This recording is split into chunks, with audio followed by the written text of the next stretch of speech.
What's up, man? It's your big brother K-Rino. Wanted to go into something that made me want to do a video based on a conversation I had earlier today. Um, One of the most powerful words in the world, but one of the most uh, underutilized actions in the world, some people would say. And that's the word friendship.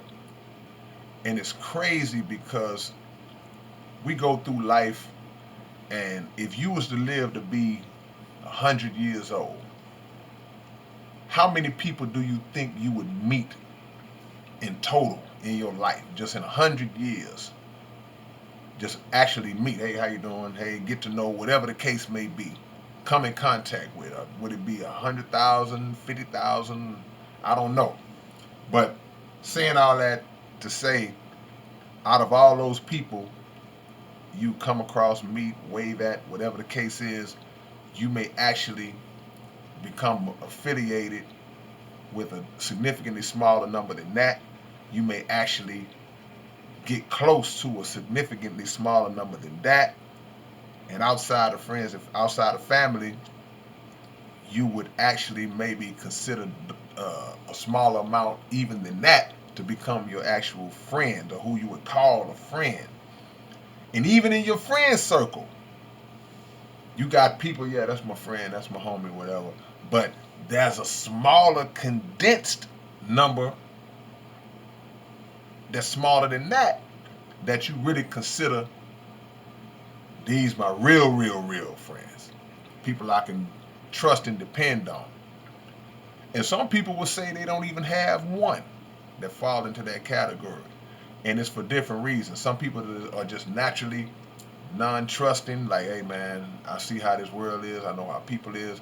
Some people base it on past experiences. They have had situations where they just have had a repetitive pattern in their life where people have messed over them, and they just don't really put much stock in the word friend anymore. So there are different reasons why people are like that. But I can say that to really have a true friend is a it's a big thing. It's a special thing if you are able to achieve that. And even outside of family members, because some people don't even rock with family like that. But I was thinking about it, man, because again, I was having a conversation today, and it made me understand, and that's why I wanted to talk to y'all about it. There are levels to friendship. Because we can say, hey, that's my friend over there. But he may not, or she may not be that tight friend. There's levels to friendship. There are things that you would say and confide in with this friend that you wouldn't say with that friend.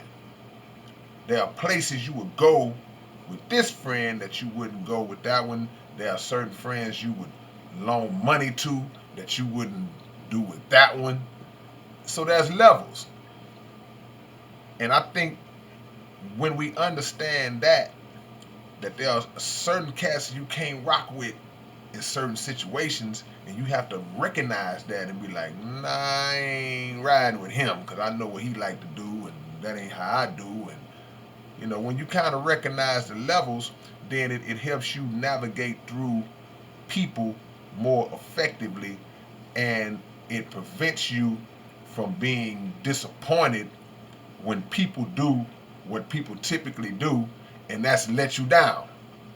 Because we make the mistake a lot of times of elevating our expectations of people based on immediate impact.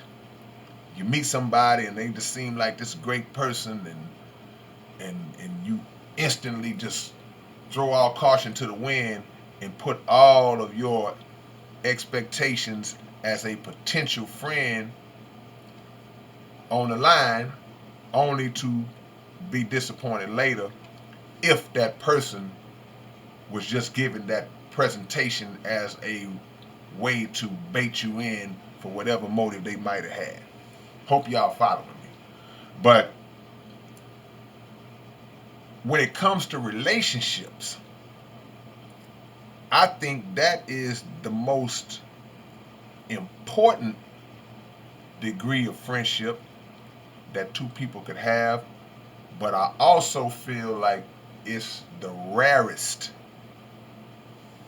degree, the one we rarely see the most, where you have um, two people involved in a relationship, a man and a woman, and they are actually bona fide, certified, legitimized, true friends. Because you heard the old saying, man, you got to be friends first, man. You got to be friends first. That's what sustains it. That's what sustains it. And that's absolutely the truth. And I think a lot of times we make the mistake of being lured in by the other aspects of a human being, especially in terms of relationships, the physicality, the material things that a person might possess, and we jump into a situation based on those things as opposed to sifting through the personality of an individual to determine if there is compatibility between you and that person. Determining whether y'all have similar interests. What music does he or she like? Uh, what is their levels of spirituality? Are we similar in that vein? Are we both believers in God and higher power? Um, Food and nutrition and health. Do they like to work out? Things of that nature. These are the most important things that you have to find out. Their plans on what they want to build in terms of establishing wealth and things of that nature. That's why back in the days, the old folks used to talk about courting. Used to hear, man, oh, she courting the old boy over there, old boy courting her rather.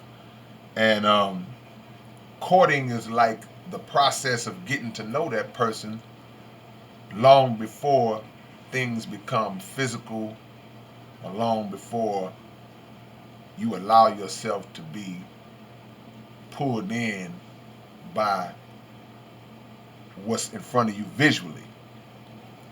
I got a few sets of friends and acquaintances that I know that have pure, true friendships with their significant others. And those are the ones that seem to last because these are the people who enjoy each other's company. And so you see a lot of situations where uh, people in relationships will get into it because they'll say, "Well, why you like to hang around your homeboys more than you like to hang around me?"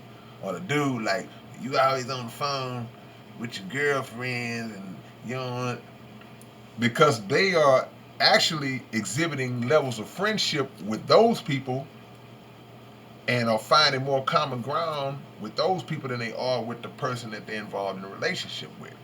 So somewhere down the line, some got off track or a particular step got skipped between those two people. So, long story short, because I ain't want to talk a long time, man, let's start putting more weight into not just flinging around the word friendship, but actually trying our best to exercise the principles of friendship and see where it goes. But at the same time, gotta put this on them. Don't be a sucker either. Because sometimes when people see the kind of heart you got and they see that you're a good person and you know, it's a difference between being a good hearted person and being a sucker. Because people are trying to peep the game and take advantage of you. So don't let that happen either. The same way you would court a potential mate in a relationship, sometimes, man, you gotta, I don't want to use the word court, but you gotta analyze people who seem to be seeking your friendship. Because you can't be friends with everybody. Plain and simple. And sometimes you start off cool with people, and uh, your advancements start to create envy and jealousy in them, and what once may have been a real friend can go left. So those are the things. Tell me what y'all think about it, man. I hope this helps somebody out. Like, comment, and subscribe. And I'll see y'all when I see y'all. Peace.